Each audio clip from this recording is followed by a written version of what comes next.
waye musuluntar da kai ke ma waye musuluntar da ke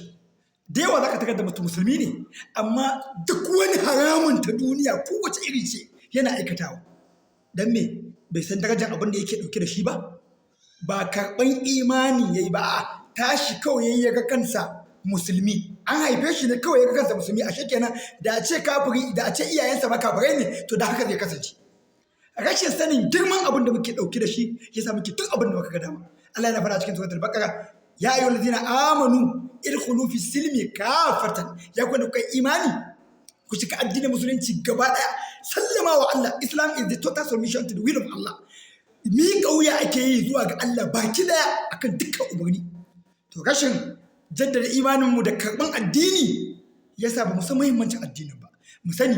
Allah da kansa yake cewa amana rasulu bima unzila ilayhi Annabi Muhammadu shi kansa sai da ya fara yin imani da abin da aka sauka masa sai Allah ya ce mai wal mu'minuna da duk waɗanda suke tare da shi mu'minai kenan su ma suka karɓa hannuwa Annabi Muhammadu a ƙarshe mai suka ce sami'na wa ata'na mun ji kuma mun yi biyayya da ni da ku a wajen wa muka karɓa jaddidu imanikum bi qawli la ilaha illallah wajibi ne mu jaddada imanin mu da faɗin la ilaha illallah lallai mu sabanta shahadan Allah ya mana dace